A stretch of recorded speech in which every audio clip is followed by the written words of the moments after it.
There it is. Okay. There it is. And this meeting is being recorded. Okay. I clicked OK. Right. I'm Yeah. Rachel. And I'm Bob. And this Uh, is actually discussions. What do you want to call this? mhm. Okay. This is section one of our sections.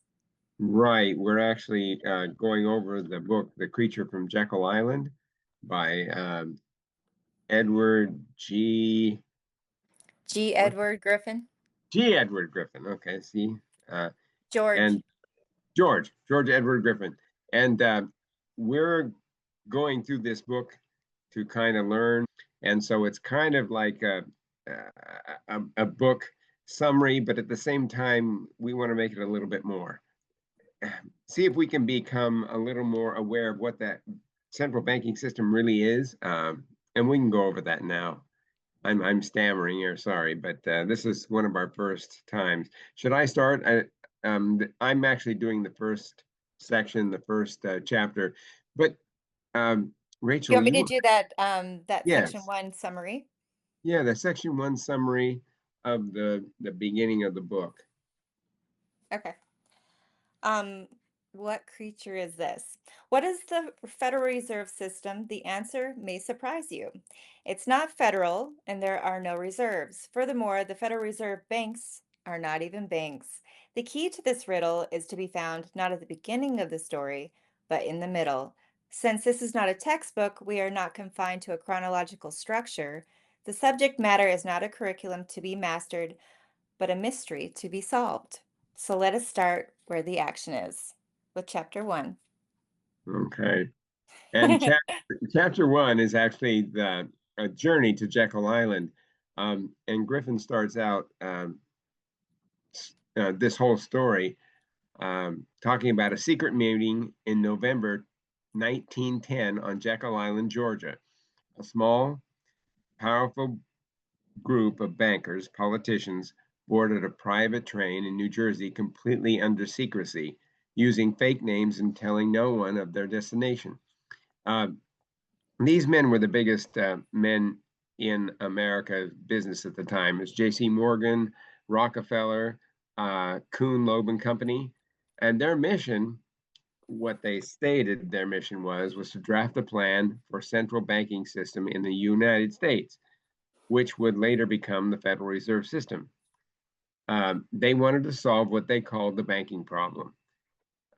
Periodic bank runs, and financial panics, but their real goal, according to the author Griffin, was to create a system that would do three things: uh, protect big banks against competition, enable easier inflation of the money supply, which benefits the banks through lending, and then shift potential losses to taxpayers rather than the banks themselves.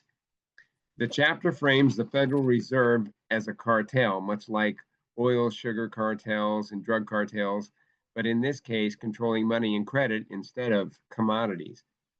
Griffin emphasizes that this was not a government initiative in the public interest, but rather a private plan to consolidate power and profits. He sets the tone for the rest of the book, arguing that the Fed is fundamentally designed to serve powerful banking interests at the expense of ordinary people. And how he starts out this book is basically like a mystery novel. He talks about how they set up the train and how they people got on board this train like normal, but then the train stopped, backed up, and picked up this mysterious car at the end, so nobody on the train knew it was there, and then pulled them off. So it was all done under secrecy. And I think Griffin started out this way, and he started telling the story because he's trying to explain to all of us that what we're hearing, the Federal Reserve is, and what we're hearing about this monetary system isn't, in fact, what it really is. So that's why he started out telling the story like that. And it's a good read for those of you who would like to pursue this and read this. But that's basically what the first chapter is about. And then you want to take the second chapter? Yep. talk about this. Yep. Okay. So chapter two is all about the illusion of public control. The bankers did this by using the word federal, referring to a system of power being divided between a nation. So they could go from an iffy banking system full of flaws and created a cartel disguised as a government entity, causing the taxpayer to be the fallback plan. So the bankers took a what if system and turned it into a no matter what system with the help of the taxpayers. The banking elites didn't have an altruistic intention, but that is what they led us to believe. Yeah. Also, it's another word that I came across was bailouts. Um, they have set it up to where uh, this chapter focuses on the key function of the Federal Reserve that is often hidden to the public view. Griffin explains that one main reason for creating the Fed was to allow banks to offload their losses onto the taxpayers rather than letting them fail naturally. And so, and then he lists all these different kinds of um, problems or things that happened in the 1970s, such as Penn Central Railroad, Lockheed Corporation, and he showed how the big banks and corporations were rescued when they made bad bets. So, when ordinary people make bad decisions, or when the company makes bad decisions, they should fail, and then they should uh, reorganize. But what this happens is that the banks are bailed out by the taxpayers.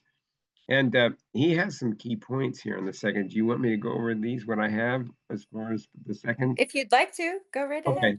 Yeah, it's just, here are some key points. And I guess there's five, maybe six. The Here are the key points he makes is the private profits, public losses. So private profits, public losses. When times are good, banks and corporations keep the profits. When they make mistakes and are on the verge of collapse, they get government bailouts funded by taxpayers and inflation. Okay, and then two, moral hazard. Knowing they will be rescued, big financial players take even bigger risk that encourage reckless behavior and create what Griffin calls corporate socialism. And then number three, Penn Central example in 1970, Penn Central collapsed due to a mismanagement and risky expansion. Instead of letting it fail and reorganize, the government stepped in with a $125 million loan guarantee, a huge sum at the time, funded by the taxpayers and backstopped by the Fed.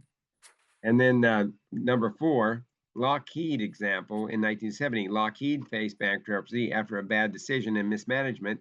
The government guaranteed $250 million in loans to save jobs and protect national security. But Griffin argues the real motive was to protect large financial institutions that had invested in Lockheed. And this is kind of an ongoing thing. It's really not what people think it is. They say we're trying to save jobs or trying to do this, but actually it's the big financial institutions. It's the stockbreakers. It's the stock. It's the shareholders that have millions of dollars that they want to bail out, and these are the people that also fund our politicians. And so, anyway, there's another point here. Five. There's two more points to go. So five, inflation as a hidden tax. When the Fed bails out a company, it often prints new money or manipulates credit. This increases the money supply and reduces the value of existing dollars. Uh, a hidden tax for everyone who holds dollars. And that's what's happening today too. Used to be when we get into these wars or when we bail someone out, uh, companies, a politician would have to go to Congress and Congress would have to pass something. But now all they have to do is print money. When they print money, it's like a tax for all of us, and they don't have to ask for our more taxes because they're just inflating the money supply. Anyway, six is the last point he makes in this. The political protection, Griffin says politicians favor bailouts because they appear to save jobs and prevent economic chaos, even though they ultimately encourage further financial recklessness and undermine the economy in the long term with inflation. So Griffin concludes that bailouts are not acts of charity or patriotism. They are planned feature of the system designed to benefit big banks and corporations at the expense of regular citizens. He ends the chapter by reinforcing this idea that this is not a mistake or accident. This is by design and the game where those in power never truly lose. So, this is what intrigues me about this book. And the more I dive into this book, not to be a conspiracy theorist or put on my tin hat, but it seems to make sense. And we can all sense that we're losing our buying power. Things aren't really uh, happening the way we've been told they were. And all of these things, as I'm reading now, I was in high school in 1970. And I remember when Penn Central Railroad went under. I also remember 1970 when Lockheed Martin uh, bailed, had went to the government, and the government gave him money. And I didn't think anything of it. I was a kid, but a lot of this stuff happened on my watch, but I didn't understand it. So I'm glad Mr. Griffin wrote this book. Um, anyway, that's chapter 2. Um, but now I'm trying to be awake. Anyway, oh, I can guess now. That was your chapter. So I and number chapter 3 is protectors of the public, the Rothschild formula. The Rothschilds were one of the first banking um, families. So it says, let's see. Griffin explores how wars and revolutions have historically been funded and how central banks play a critical role in this process. He introduces what he calls the Rothschild formula, named after the famous banking family that financed both sides of conflicts in Europe during the 19th century. Key points in this chapter is the war as profitable business. Wars are incredibly expensive, and the government often cannot afford them without massive borrowing. Central banks makes this possible by creating money through debt. That's the first point. Second point, lending to both sides. The Rothschild family and other big banking houses found that the safest and most profitable loans were those made to governments, especially when both sides in the conflict borrowed. Whoever won still had to pay. And number 3, public debt and control. When the governments take on huge debt to fund wars, they become financially independent on banks. This gives bankers immense influence over national policies and priorities. That's number 3. Number 4, the moral cover. Griffin explains that financiers often publicly promote wars as noble and necessity to protect freedom and national security. In reality, he argues, the goal is to ensure the flow of money and expand markets. And then number 5, the perpetual conflict machine, which central banking systems, with the central banking system in place, creating new money to fund wars becomes easier. It removes the natural financial brake on conflict, allowing governments to wage longer, larger wars than would otherwise be possible. Historically, examples, Griffin discusses European conflicts, principally involving Napoleon and the Rothschilds, and it illustrates the funding of wars became a massive business model.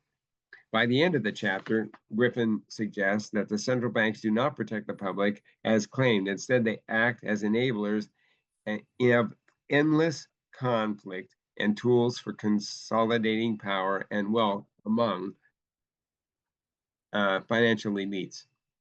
He sets the stage for the following chapters by suggesting that the mechanism for public protection are really mechanisms for control and profit, not security.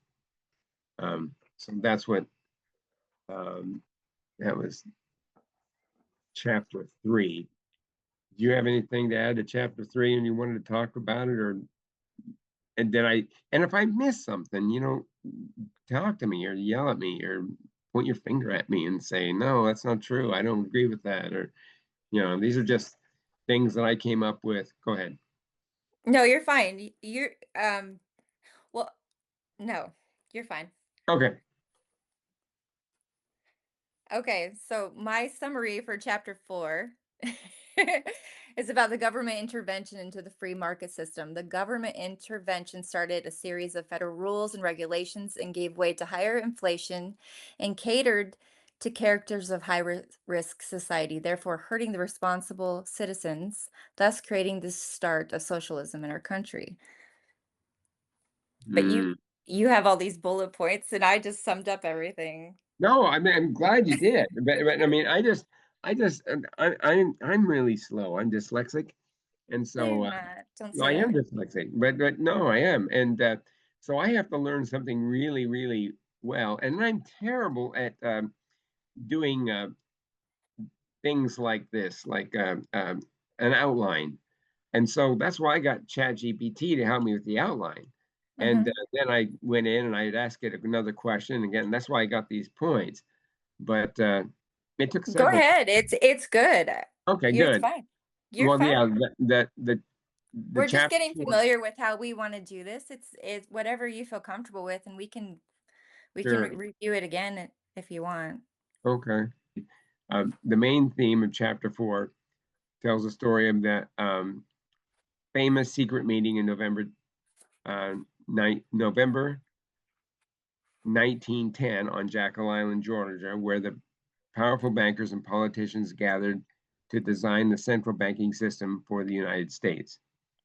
The point of this chapter is to illustrate that what became the Federal Reserve System was crafted in secrecy. The point of this chapter is to illustrate that what became the Federal Reserve System was crafted in secrecy, not as a true public service institution, but as a tool to serve large banking interests. The setting is Jekyll Island.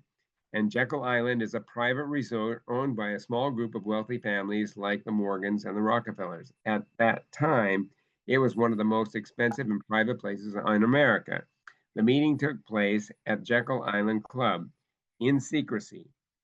Um, the attendees traveled under fake names and no names and used private rail cars.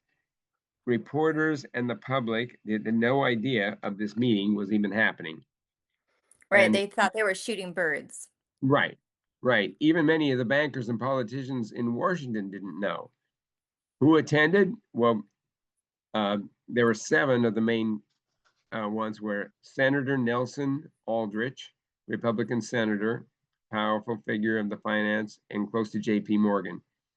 Abram Pat Andrew, Assistant Secretary of Treasury. Franklin Vanderlip, president of the National City Bank of New York, linked to Rockefeller's interest. Henry P. Davidson, partner in J.P. Morgan Company.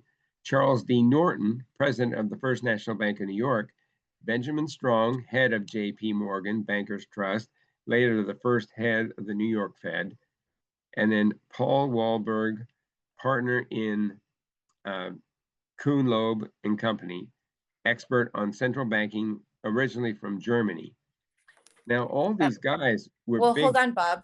Go ahead. In the new edition, they take out Charles, and Okay. yeah, we are assuming that maybe the family complained and said that there isn't enough evidence. However, he is on a couple different lists back then saying that he is part of it, but they removed him from this edition that I have, and I have the newest edition. So now they only have the six, which is Nelson Aldrich, Henry Davidson, Abraham Andrew, Frank Vanderlip, Benjamin Strong, and Paul Warburg. You know what this reminds me of right here? What? The book 1984. Oh, As I people haven't read watch, that book. oh, it's something that you have Big Brother up on a screen and he's telling everybody what to do, and people are going into the computers and they're changing history. Big Brother is up there talking, so they go in there and they have to change history. Okay, no, we didn't do this, we did this. I'm kind of like what happens today. What happens during all wars and all things, the winner changes history. But Probably since he's, like you say, the family complained, threatened a lawsuit, That's but a guess, but Charles is right. in a lot of the contact information I when know. they account the night, and they some of them brag about it. Um, they bring up Charles, so I think it's interesting that they took his name out. Yeah, I'm glad you brought up that point. I did not know that. Good. So I'm reading and listening to the audio book. Okay, and then what did they actually do? These seven or six guys. They drafted what became known as the Aldrich Plan, a prototype for the Federal Reserve System. The plan aimed to create the central bank that appeared to be controlled by the public, but was actually controlled by private banking interests. The plan would allow banks to, one, create money out of nothing, fractional reserve banking, which is kind of nuts when you think about it. Have a lender, and number two, have a lender of last resort to bail them out during panics. Three, control credit and the money supply centrally. And then deception to the public. Public it, publicity, it was presented as a way to stabilize the economy and to prevent bank runs. Let's see. Privately, it was a way to protect big banks from competition and consolidated power. And it was, I read that funny.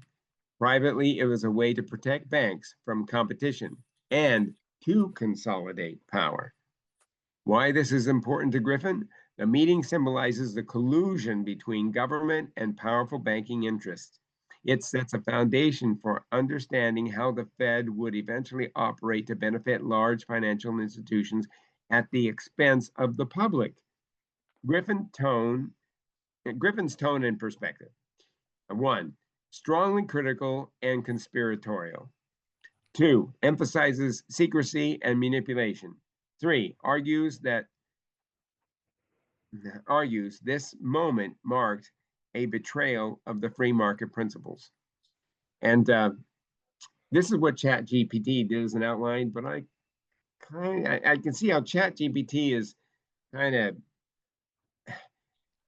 it pussyfoots around, but it's made to. If I push it, it kind of comes up with more frank answers. But I kind of think that the evidence does lean toward um, Griffin's uh, take. So anyway, the key takeaways from chapter 4 is the Federal Reserve was planned in secrecy by a small group of bankers and politicians, which should be a red flag right there. Okay, number 2, the real purpose was to serve the banking cartel, not to serve the public. 3, the resulting system enabled banks to control credit and money creation, which they do. And number 4, this was the major turning point in American economics and political history. Right there, from 1910 is when it all kind of started. That was before our two world wars. Anyway, there's more coming. And it's funny when I read other books and I've talked to other people, I'm finding more and more that the veil of ignorance is being stripped from my eyes. And I feel, damn, I wish I would have looked at this sooner. I'm a I'm a baby boomer. I'm right in the middle. I'm 1955. Baby boomers are from 1945 to 1965. And so if I'm 70, so if someone's 80, he's the beginning. I'm 70. My sister is 60. So that's the whole length of baby boomers. And a lot of this crap got worse on my watch. I didn't know. But I was raised by wolves, so I'm actually getting along better. Anyway, so that was chapter 4, right? What we went over, and then now I'm supposed to go over chapter 5. Okay, chapter 5, the overview, the new alchemy. and I don't know if you guys know what alchemy was, but there was a thing of trying to get make gold out of worthless metals, and so it's kind of a people have been trying to talk about it for years. But anyway, there's all kinds of stories about it. But chapter 5 overview, the new alchemy. Context in the book. Chapter 5 is still in section 1, the journey to Jekyll Island. This was focuses on the background and the mechanism behind the Federal Reserve creation and adoption. Main theme of chapter 5. The chapter explains how money is created out of nothing, which Griffin calls alchemy, turning worthless metal. Excuse me. I'm sorry. I'm lose my cadence, so I'm going to start over again. This Wait, chapter. hold on before you Right. do your cadence. So in the book, it says chapter 5 is called Nearer to the Heart's Desire. Okay. So I don't know why you have the new alchemy. Okay. Okay. See, I don't. That's why another thing. I'm listening to the audiobook, and then I asked Chat this, and so Chat hallucinates. So this might not be what. Does this ring a bell of anything that? Because I was listening to it on the audiobook, and I remember some of these things, but Well, I've also done a lot of videos, review videos, and I have all these notes and everything kind of just blends together. I But know. I Yeah. noticed that okay, so there's a few changes, I guess, maybe. But in the new No. chapter 5, it's nearer to the heart's desire. I don't know what the new alchemy, because I even looked in the other part of, I don't know where you're getting that. Okay. Well, But maybe. Okay. Anyway, this. Okay, let's talk about it. Dang it, I remember.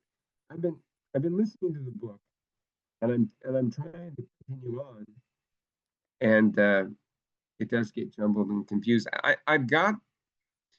have the paperback on order. I've been listening to the audiobook, but I don't not going to get the actual book until tomorrow. I wish I would have had it sooner. Then I can go back and I can dog ear it and write it up. well, But it says the new alchemy is section 3, section 3. and that's chapters 11 through 14. Okay. Well, let's see. Uh, he talks about maybe I should hold off on this then. Um, I can just read the summary from the book, but yeah, that's a little boring, but we can do that. do that for a second because let me see if I'm on track or not. I could be completely off. No, that's okay. And then if it's the same thing, they're just changing some things around, you can add to it then. Right, right. Thank you. Okay. Okay. The IMF and the World Bank were created at a meeting of global financiers and politicians held at Bretton Woods, New Hampshire in 1944. Their announced goals were to facilitate the international trade and to stabilize the exchange rates of national currencies. The unannounced goals were quite different. They were the elimination of the gold exchange standard as the basis of currency valuation and the establishment of world socialism. The method by which gold was to be eliminated in international trade was to replace it with the world currency, which the IMF, acting as a world central bank, would create out of nothing. The method by which world socialism was to be established was to use the World Bank to transfer money, disguised as loans, to the governments of the underdeveloped countries, and to do so in such a way as to ensure the demise of free enterprise. The money was to be delivered from the hands of politicians and bureaucrats into the hands of other politicians and bureaucrats. When the money comes from a government, goes to the government, and is administered by the government, the result will be the expansion of government. The theoreticians, how would you say that? Theologians, No, theologians. there's no L. It's Theoreticians,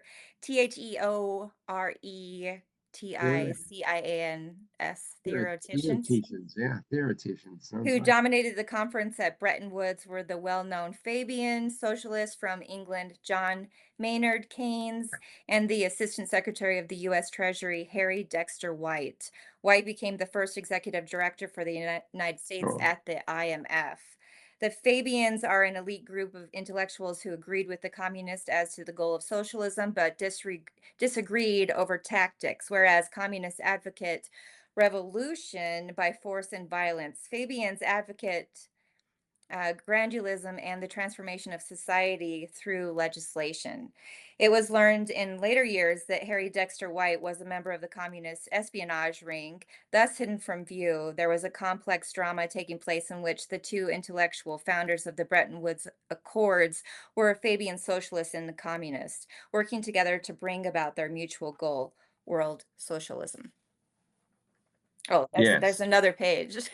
Right, right. Capital for the IMF and the World Bank comes from the industrialized nations, with the United States putting up the most.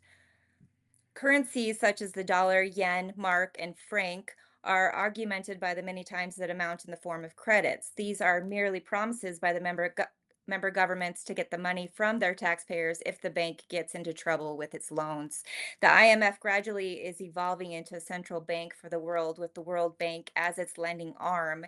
It has become the engine for transfer of wealth to underdeveloped countries. This has lowered the economic level of the donating countries, but it has not raised the level of the recipients. The money has simply disappeared down the drain of political corruption and waste. This is an accurate rendering of the stained glass window in the Beatrice Webb House in Surrey, England, former headquarters of the Fabian Society. It depicts Sidney Webb, George Bernard Shaw striking the earth with hammers. Can you see it? Yeah. Okay, yeah, that's really good.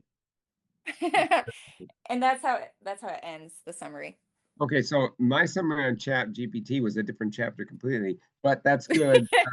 That's good because I read a book called The Wrath of Shadow, The Wealth of Shadows. I don't know if you can see it here. I can't see it. It's all blurry. And I can't hear you now, Bob. You're I know it's blurry. There it is. Oh, there you go.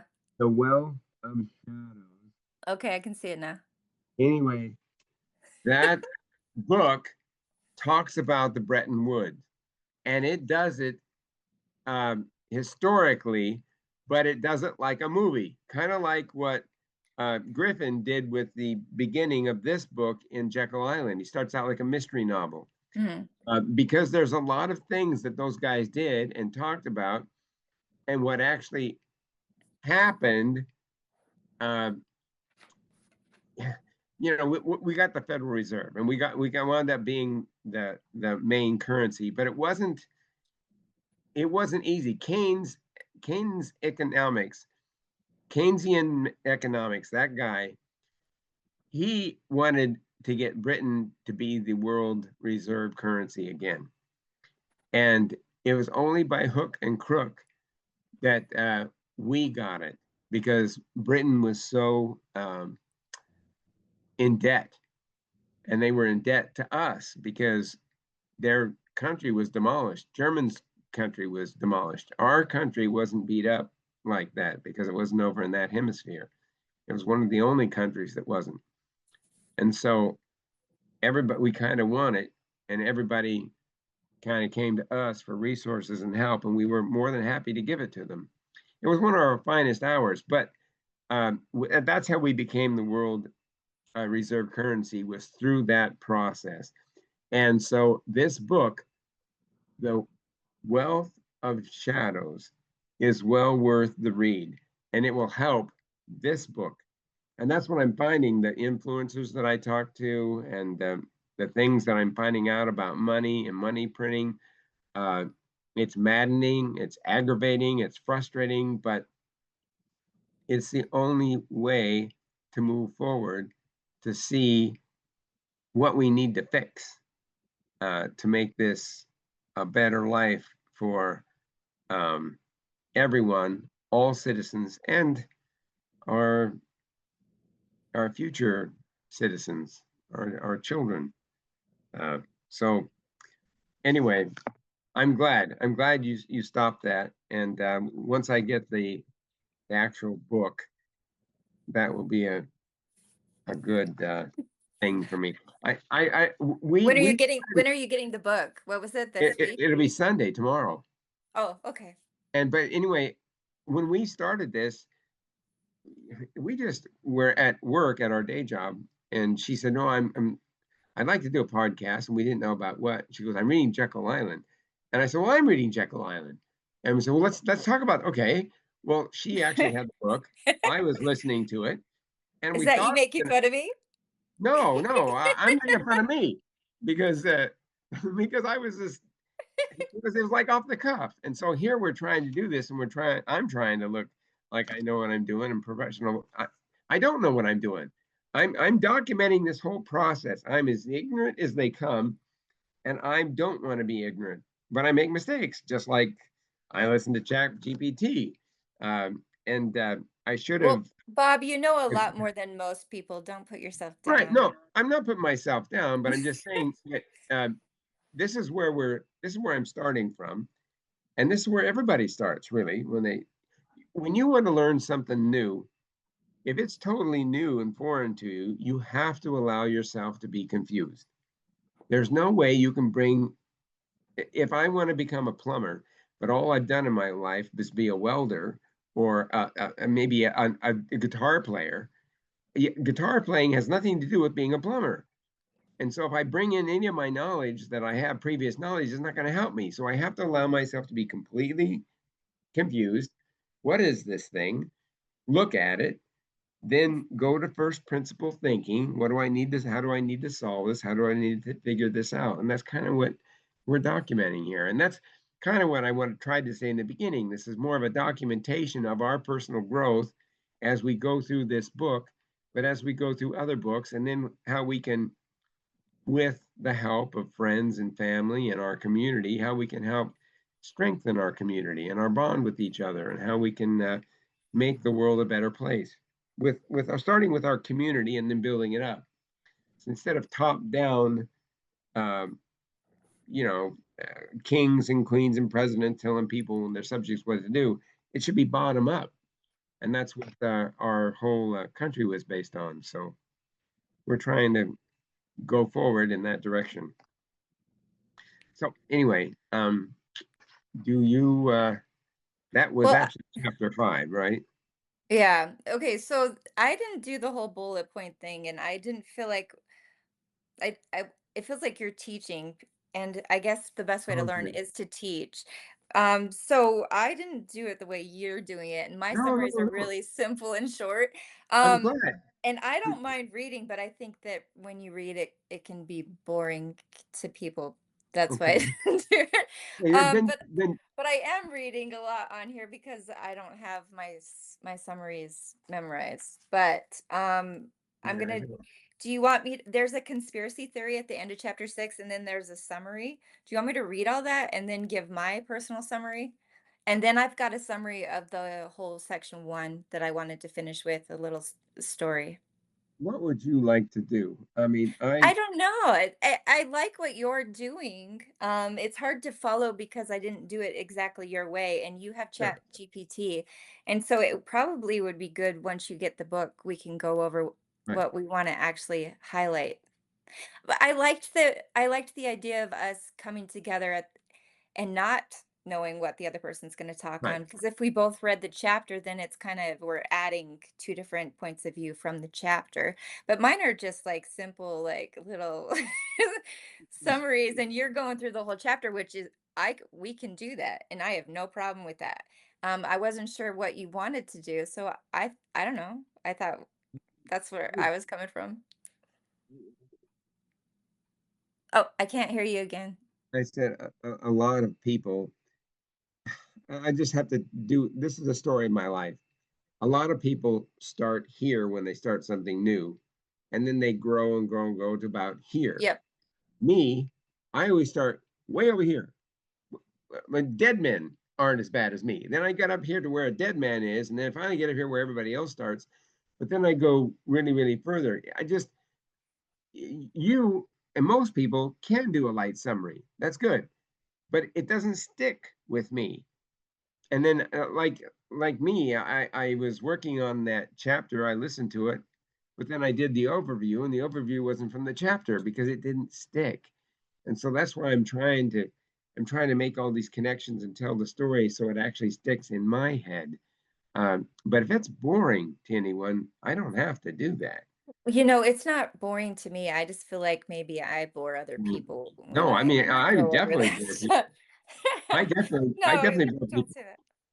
So I definitely do bore people, and so that's why I don't know if anybody's going to appreciate this, and maybe I'll get better so I don't bore people.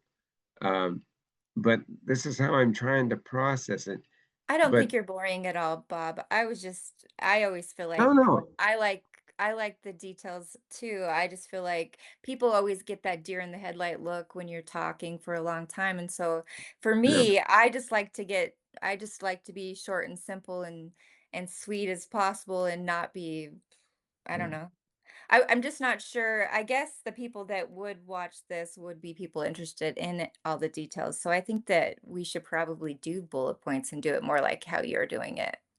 I'm just, yeah, I don't know. And actually teach because that's the only way to truly learn is to Yeah, teach. see, that's what I'm trying to do too. It's I feel like I'm under the gun to talk this, and that's what I was trying to say.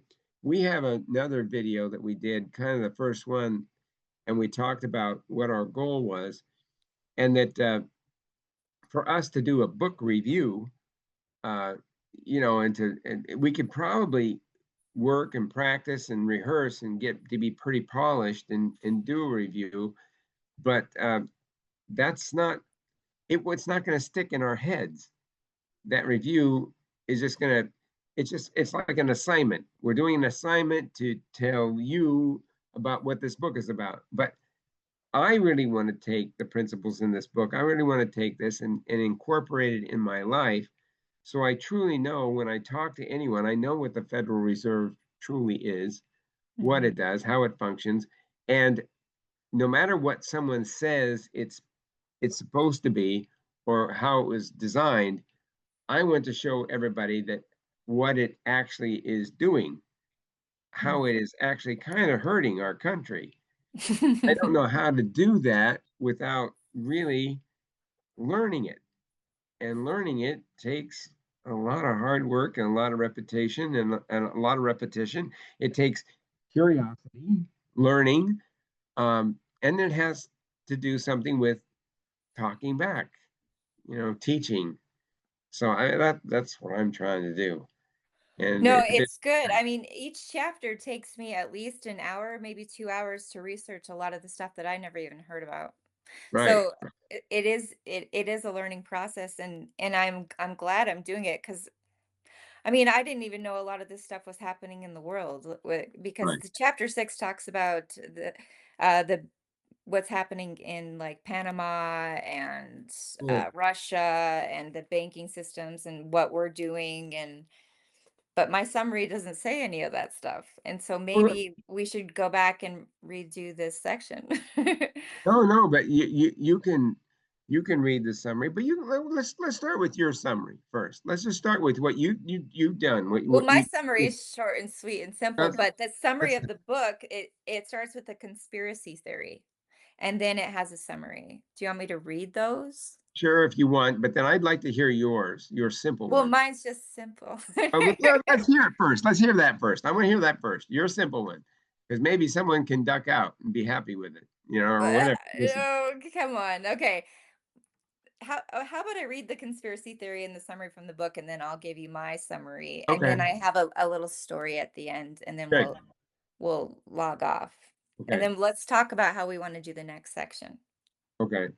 Is that okay? Yeah, yeah, great. Uh, Okay. And then we have modern day about Panama, though. I remember. Don't let me forget that to mention that.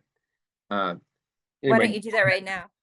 yeah, there's that Panama's in the news right now. It was also so was Greenland, and there's a big reason for that. And I remember when we gave Panama back to Panama, and that was what some of the things that we're talking about here. So yeah, go ahead and explain that and tell that summary. Go Okay, well, ahead. there's a conspiracy theory first for summary, and then it goes into the summary. So, the conspiracy theory, a moment's reflection of these events leads us to crossroads of conscience. We must choose between two paths. Either we conclude that Americans have lost control over their government, or we reject the information as mere distortion of history. In the first case, we become advocates of the conspiratorial view of history. In the latter, we endorse the accidental view. It is a difficult choice because we have been conditioned to laugh at conspiracy theories and view people with risk public ridicule by a- advocating them. On the other hand, to endorse the accidental view is absurd. Almost all of history is an unbroken trail of one conspiracy after another. Conspiracies are the norm, not the exception. The industrialized nations of the world are being bled to death in a global transfer of their wealth to the less developed countries. Furthermore, it is not being done to them by their enemies, it is being done by their own leaders. The process is being the process is well coordinated across national lines and perfectly dovetails with the actions of other leaders who are doing the same thing in their respective countries. And these leaders regularly meet together to better coordinate their activities. This could not happen without planning. A spokesman from the IMF would answer, "Yes, there is a plan, and it is to aid less developed countries. But after 40 years and hundreds of billions of dollars, they have totally failed to accomplish that goal." Would intelligent people believe that pursuing the plan will produce different results in the future? Then why do they follow a plan that cannot work? The answer is they are not following the plan. They are following a different one that has been successfully from their point of view. Otherwise, we must conclude that the leaders of the industrialized nations are, to a man, just plain stupid. We do not believe it.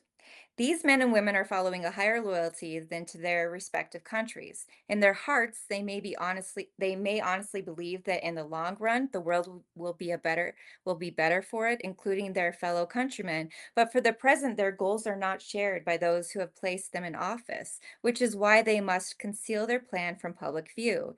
If their fellow citizens knew that what they were really doing, they'd be thrown out of office. In some cases, might even be shot as traitors. If all of this is accidental, then there is no plan, no cooperation, no goal, and no deceit. Just the blind forces of history following the path of least resistance. For some, it's easier and more comfortable to accept the model, but the evidence speaks against it. Not just the evidence in the previous chapters, but everything that follows in this book. By contrast, the evidence for the accidental theory of history is a blank page. And the summary is the international version of the game called bailout is similar to the domestic version, and the overall objective is to have the taxpayers cover the defaulted loans so the interest payments can continue going to the banks. The differences are one, instead of justifying this as protecting the American public, the pretense is that it is to save the world from poverty. And two, the main money pipelines goes from the Federal Reserve through the IMF/World Bank. Otherwise, the rules are basically the same. There is another dimension to the game, however, that involves more than mere profits and scam. It is the conscious and the deliberate evolution of the IMF/World Bank into a world central bank with the power to issue a world fiat currency. And that is an important step in an even larger plan to build a true world government within the framework of the United Nations. Economically strong nations are not candidates for surrendering their sovereignty to a world government. Therefore, through loans that will never be paid back, the IMF/World Bank directs the massive transfer of wealth from the industrialized nations to the less developed nations. This ongoing process eventually drains their economies to the point that they were also will be in need of assistance. No longer capable of independent action, they will accept the loss of sovereignty in return for international aid. The less developed countries, on the other hand, are being brought into the New World Order along an entirely different route. Many of these countries are ruled by petty tyrants. I was going to call them pretty tyrants, who care little for their people except how to extract more taxes from them without causing a revolt. Loans from the IMF/World Bank are used primarily to per- perpetuate Perpetuate. themselves. Yeah, okay. Themselves and their ruling parties in power. And that is exactly what the IMF/World Bank intends. Rhetoric about helping the poor, notwithstanding the true goal of the transfer of wealth disguised as loans, is to get control over the leaders of the less developed countries. After these Despots? Despots? What's a despot? Do you Um, know? I don't know. I don't know the Uh, exact We're definition. gonna look that word up because I just want to know real fast. Definition of despot, and this is uh, ruler.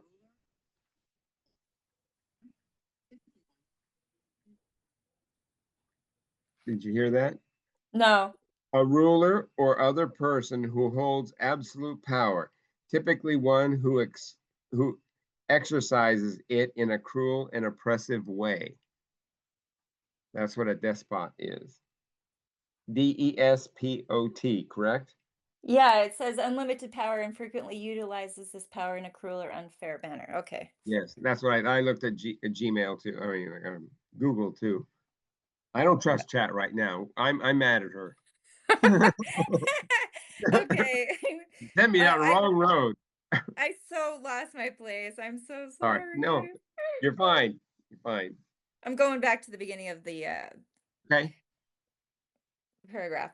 The less developed countries, on the other hand, are being brought into the New World Order along an entirely different route. Many of these countries are ruled by petty tyrants who care little for their people except how to extract more taxes from them without causing a revolt. Loans from the IMF/World Bank are used primarily to perpetuate themselves and their ruling parties in power. And that is exactly what the IMF/World Bank intends. Rhetoric about helping the poor, notwithstanding the true goal of the transfer of wealth disguised as loans, is to get control over the leaders of the less developed countries. After these despots, how do you say that word? Do we know? Despot. Is it? Despot, yeah. Get used to the taste of such an unlimited supply of sweet cash, and they will never be able to break the habit. They will be content, already are content, to become little gold plated cogs in the giant machinery of world government. Ideology means nothing to them. Capitalist, communist, socialist, fascist. What does it matter so as long as the money keeps coming? The IMF/World Bank literally is buying these countries and using our money to do it. The recent inclusion of Red China and the former Soviet bloc on the list of IMF/World Bank recipient countries signals the final phase of the game. Now that Latin America and Africa have been purchased into the New World Order, this is the final frontier. In a relatively short time span, China, Russia, and the Eastern European countries have now become the biggest borrowers, and already they are in errors. What is In ARREARS? in the errors, Ars? in errors. Here, Let's look that word up because I have never heard that word before. let me perpetuate. I just want to say you were having difficult with that word. It's make something typically an undesirable situation or an unfounded belief continue indefinitely. Perpetuate. I thought it was meant to moment, but it's not. It's to make something typically an undesirable situation or an unfounded belief continue forever. So they want to perpetuate this unfortunate situation or this unfounded belief. So In errors versus paid in errors are two different things, but in errors is it's something overdue or unpaid. right, right. In the rears, my brother would say, but in In errors, arrears? Oh. yeah, that's what he say. I'm in the rears, but it he meant that. Uh, This is where the action will lie in the months ahead. So, and this book was written what, in 94? When was this book written? I think we said 90. Oh, here I gotta look up. Hey, Bobby, no, When was The Creature of Jekyll Island written? I just had a. Yeah, 1994. The Creature from Jekyll Island was written by G. Edward Griffin and published in 1994.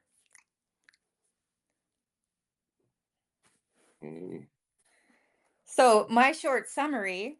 Do you want to say anything else about chapter 6, Bob?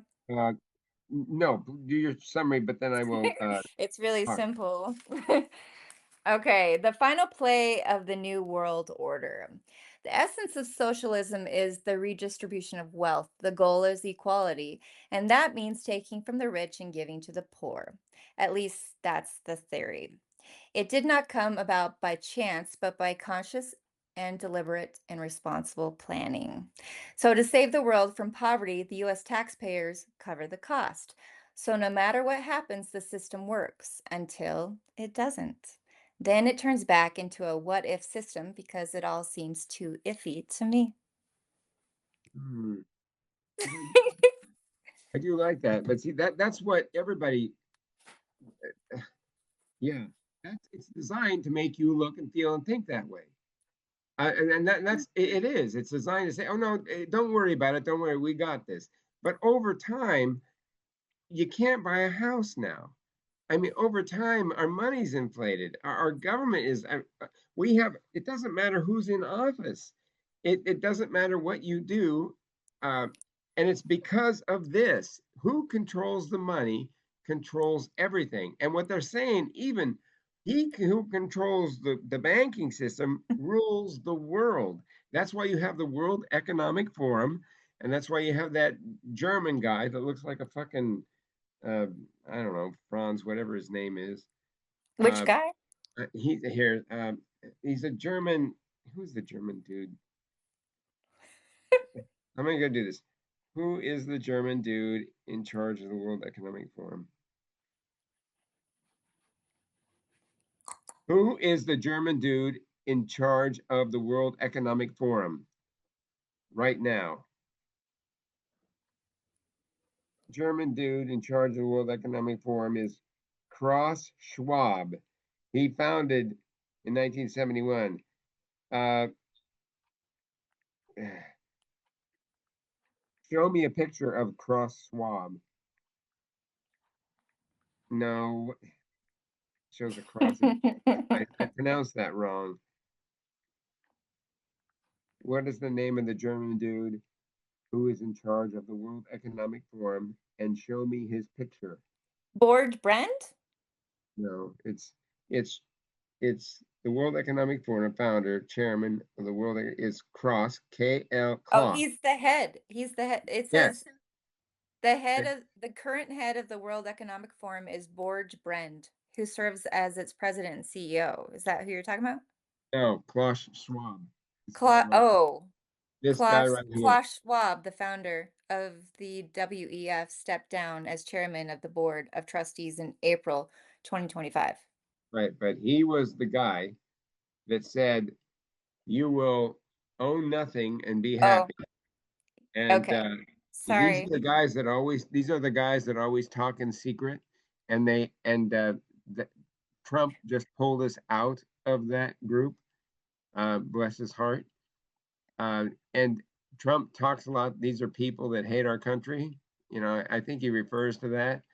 Um, this is why I like cryptocurrency as opposed to this fiat currency, and this is why I like gold and silver. But those are problematic, you know. So anyway, Mm.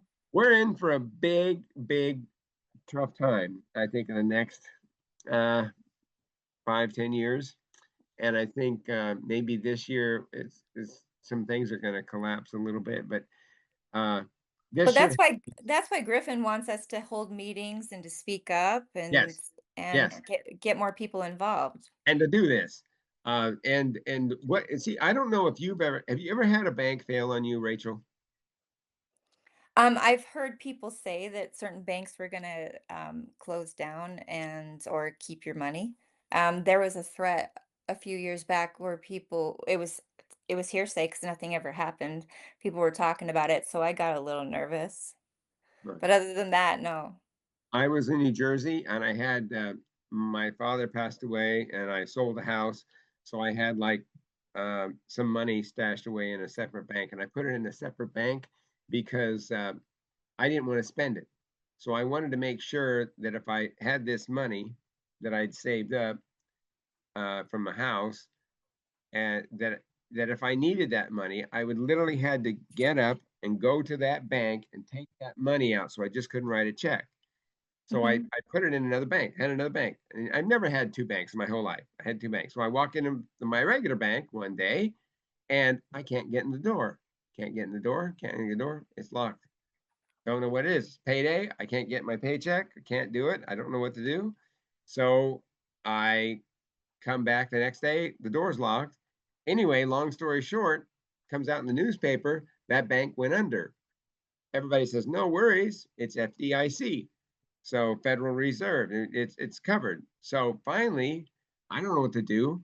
So I finally go to this other bank and I pull out some things so I can make my mortgage and payment, all that. And then 2 weeks later, I see our bank open. So I run over to the bank and I walk in and I say, "Hey, are you guys open?" They said, "Well, we're not opening yet. We are re we are reconfiguring. There's no money. It's still called this certain bank that it was. Let's say, I don't know what it was. I can't remember the name of the bank, but this bank is under. It's no longer in existence." Um, I said, "Well, that's okay. My money's federally insured." She goes, "Yes, it is federally insured, but we're hoping that it gets bought by another bank. If it gets bought by another bank on pennies on the dollar, I get to keep my job. And also, you'll have your bank account set up by maybe 2 weeks and you'll get your money again. But if it doesn't, if it falls through and they don't buy it, the Federal Reserve will take it over, but you probably won't get any of your money that's in your account for 3 years because it takes the federal government 3 years to get this because the money's actually in the bank. It's not really there. Well, Okay. I said, holy shit. And it kind of scared me a little bit, but I had 10 grand in the bank. I mean, I was covered for months. And then I could tell my company to give me my check and I could go check it, cash it over at the other place. So I'm out just like one check. But so many people in that bank, they didn't have any backup. They had no backup. So you go to the bank and you go to pick in your money and it's gone and you don't know anybody to talk to. And then you look at your neighbor, he hasn't been paid in 2 weeks. Yet somebody else hasn't been paid in 4 weeks. I was living in a small town, Thermopolis. Um, we Is had a that factory. Wyoming? Yeah, it's in the center of Wyoming. But anyway, they had this a factory. It was actually a refinery uh, called Empire Refinery. They just went under. I mean, they got sold and they pulled out, and that was done. And the whole little economic place we had collapsed. People didn't have any work anymore. They thought they were in that job forever. All their pension or whatever they had, it was gone. And so they just so I'm just saying that That that's why sucks. that's why you want to have what I try to do is I try to have tools and handyman stuff, and I have extra egg cartons because if I want to go buy eggs from the local person here, I have egg cartons and I can get eggs from her. I've been a farm boy. I know how to work on my own car. I know how to build a house. I'm working on stuff like that. So, uh, in a pinch, if somebody needs something, I can barter for it and do something for them. I have old shoes. I have old uh, that are still good. I hate throwing things away. I look like a pack rat, but this is what we have to do to help each other. It may get crazy. It may not. This may all be for naught, but this whole system isn't working the way they're pushing it off to be. It is. It is. They met under secret. It started under secret. If you have a son, a daughter, a boyfriend, a wife, a girlfriend that aren't telling you what they're doing because they have to be secret about it, that's not a good sign. That's not a good sign. And if you've got a doctor or a mechanic and he can't explain to you what's wrong with your car, if he doesn't know enough about the car to explain it to you where you understand it and it makes sense to you, or he's lying to you. Those are the only two options. If you have someone that's really competent in what they do, if they're a lawyer, if they're a doctor, if they're a auto mechanic, they can explain to you why it works, why it doesn't work, and you will understand it because they're that good. But if they're not that good, or if they are deceiving you, then they're not going to be able to explain it to you. And that's what these people at the Federal Reserve, they're explaining this to you, but it's really not an explanation. It's bullshit. And so That's what you just have to have your bullshit meter on I and call bullshit. do this. Yeah, yeah, I definitely call bullshit on the Federal Reserve. Oh, yeah. And so many people are feeling this, and I didn't think it was that big a deal. I says, okay, my parents have been complaining about this. Not my parents, but my grandparents were complaining about it a little bit, and they were saying the rich is getting richer and the poor is getting poorer. And they said that back in 50s. And in 1970, it actually turned. That's when it started turning for our masses. Up until then, we were productive. We had things that were going our way. But Griffin also talked about Panama, how that when I remember when Carter took office and he gave Panama back to the Panama people.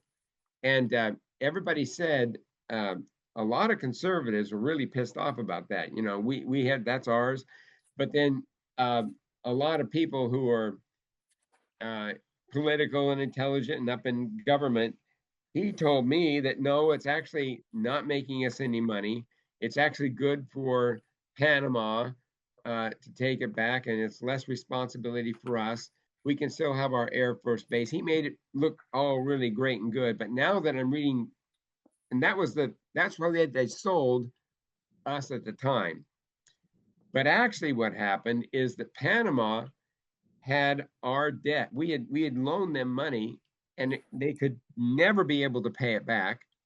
And so what Carter did is Carter gave them back the Panama Canal so they could start charging, so they could make payments on their bills to us and bail out these bankers that would have lost money. And it's just a big snafu of people not fucking with our monetary system. And there's no other way. And the more people that I find that get into this, like I follow Tom Bilyeu, I follow so many of these people. When they get into this and they look, he says, I was just concentrating. Tom Bilyeu said he was just concentrating on making money and helping people and making products that people wanted and making people's lives better through business.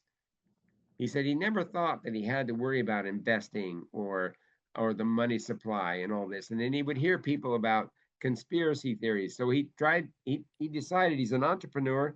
He learned how to be an entrepreneur. So now he has to look at financing from first principles because he's realizing that if he puts his money just in a bank or buries it in the yard, he loses like 10%. And over the 20, 30 years, all of his wealth will be gone.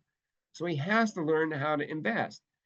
So when he learns of investing, he has to learn about the central banking system. When he does that, suddenly he becomes lividly angry because he realizes there's not just a lot of complication, there's a lot of fuckery going on by his own admission.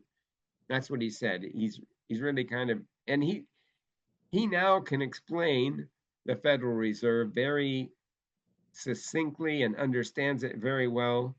And like so many people who are in crypto and who are investors are calling for it to be um, dismantled.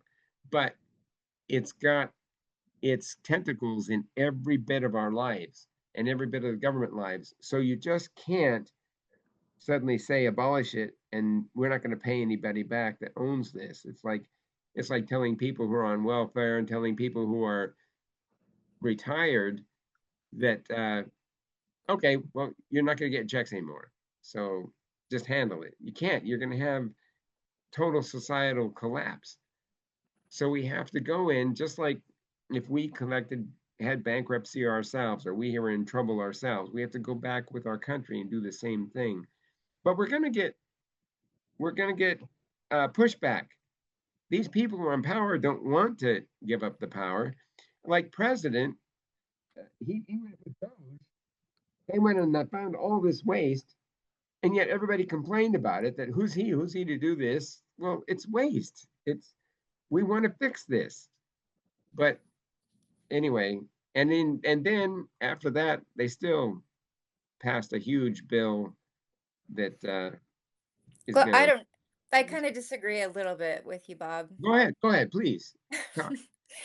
When we had 9/11, everybody kind of just gathered together, right? Right. And everybody Right. went to blood banks and they donated blood and they kind of just got closer. And people started saying hi to people on the street that they didn't Yes. normally say hi to.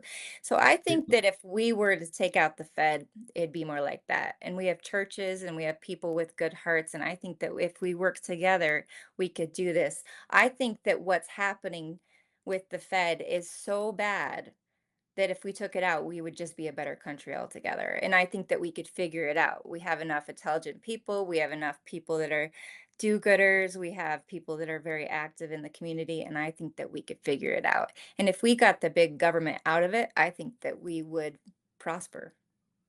We would. It's but the thing is there's so much money we owe. We owe it to other countries.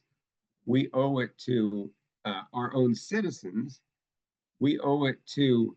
Uh, But it's fake. It's not real, I right? know, but tell someone that's getting a Social Security check that it's fake, and you're not going to get it anymore. But it, So hard.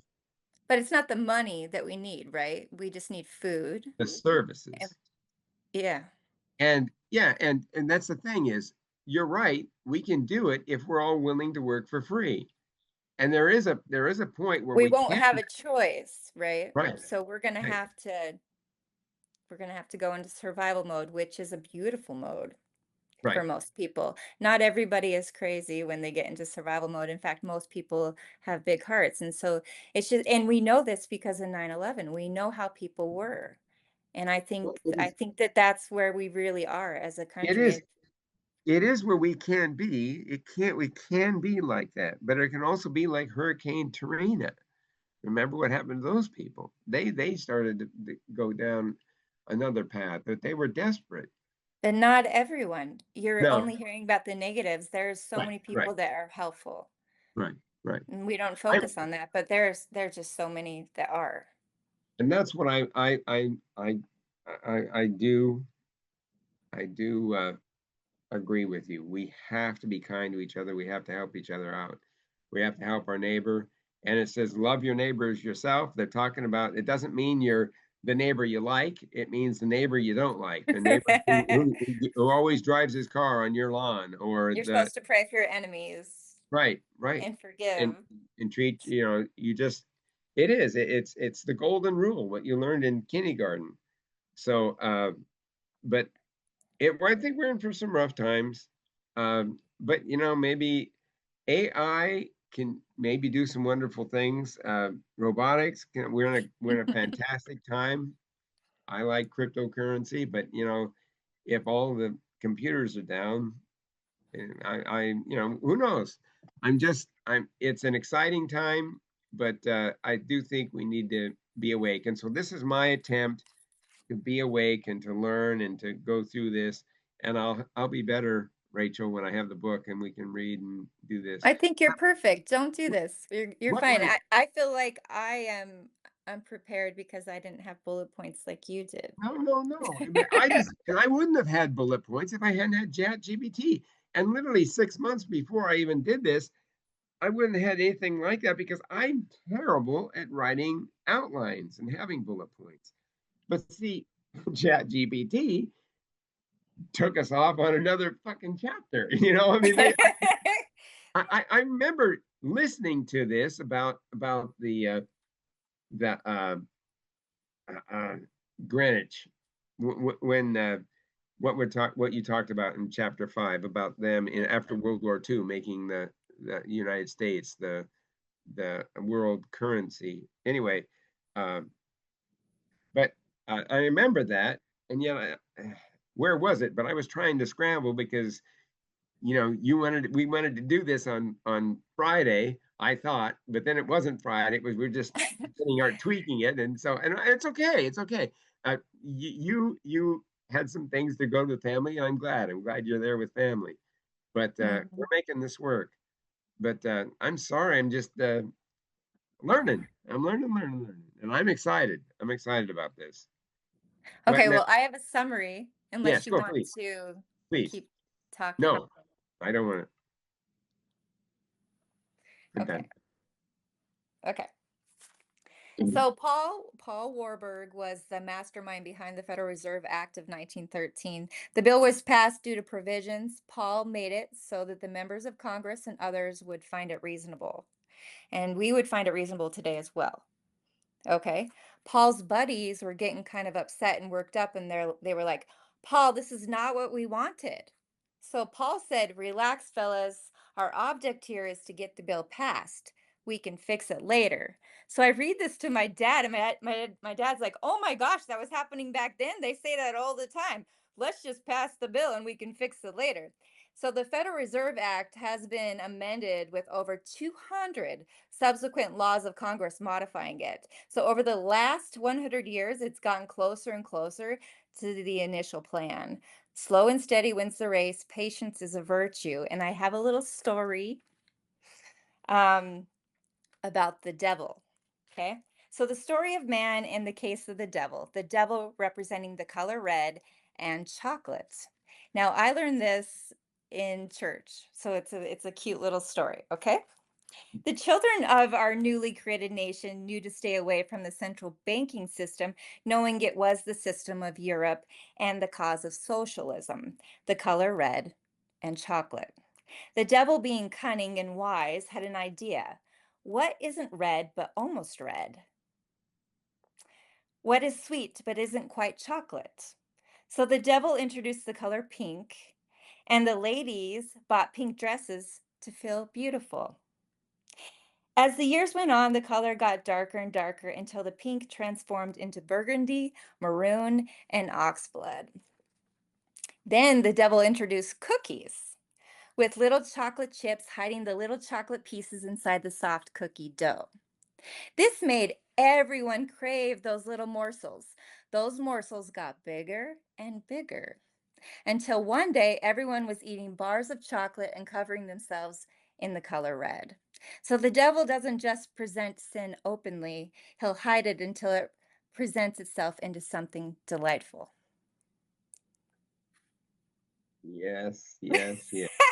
that's that's my summary. Wow, that's really good. But that is kind of what it is. It's been slow and steady, and it has debased our country. We are left and right. uh, Whoever you vote in office, they really don't do much. They're all kind of bad actors, but yet the people on the ground are so mad at the left, and the left are so mad at the right. That's the thing that worries me. So that's why I say we have to look ourselves, research ourselves, work with our neighbors, and it doesn't matter what nationality they are, what their beliefs are, as long as they're Americans and they want a better place and they want to work together. I think we get through this. And I think that's the only choice we have is to help one another. And you're right. 9/11, I lived in New Jersey, and I went to the World Trade Center a lot when I lived out east. And it was for that month, it was it was a great thing to we all came together. Um, it was quite a thing to see. Uh, and hopefully we do that again. I'm going to try. That's all I can say. Now, next week, you were talking that you would like to maybe uh, figure out how we want to approach this as we go, because it's evolving. This is the next section. Do But you want to talk about this with our podcast or should we cut this out? I mean, I don't care. I mean, I think I'm an open book.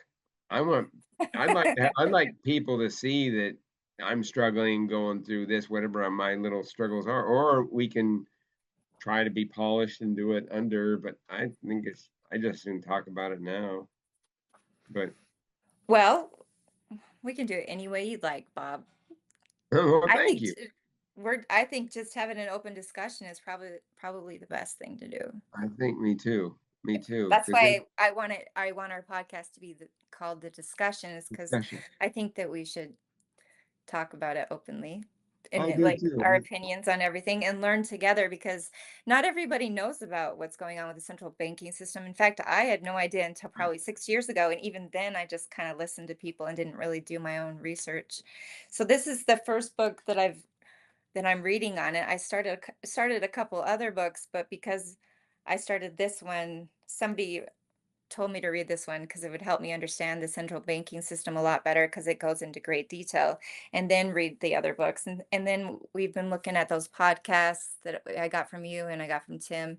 And so, I mean, I've seen six different, You know, videos on this. And then I've gone through the whole book audio, and then I've been reading through the book, and it's way better to read the book. The audio, mhm. I'm not fond of the voice on YouTube for the audio.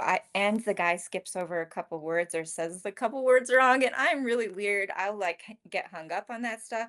So if you just read it yourself, it's actually just a nice read. I And that's my opinion on the book no, so no. far. When I read, I'm listening to Audible. Audible is Yeah. actually the I do a author's lot of guide. YouTube stuff, so That's good. That's good. yeah. Whatever, because it's, but I have Audible because I pay for it, and I have credit, so I got it for basically what I paid. You know, I get it for free, not free, but it's my service. So anyway, but I'm listening to it that way. But when I just read a book outright, it's arduous. I have to go and I have to be interested, and then I lose my place, and my brain wants to go faster. So if I can listen to the audio Hmm. and read the book, that's the best for me. And then I can go listen to it again. Then I can read it again. It gets faster and No, faster. I do the same thing. I'm just kind of like putting it out there that Yeah. I was doing the YouTube one and I wasn't very fond of the guy's voice, even though he goes through the whole thing and it's great that Yeah. somebody did it. I I had to start just reading the book because it was way better to read It it. is. It is way I better. didn't try Audible, but I could do that. But No, this is definitely a book you're going to want to read a few times, because I mean you might miss something. I even went through chapter 2, 3 times just because it was like a lot of information. So I mean, and then when I went through the other chapters, it takes me at least an hour, maybe two, because I'm studying things that I've never even heard of before.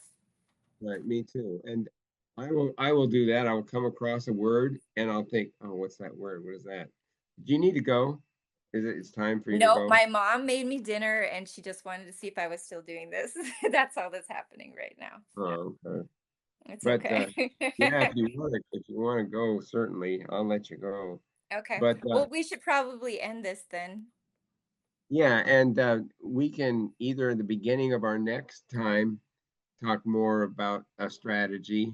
But I'm just trying to let people know how I learn, and everybody learns probably a more unique way, but not to be afraid to learn the way you need to learn.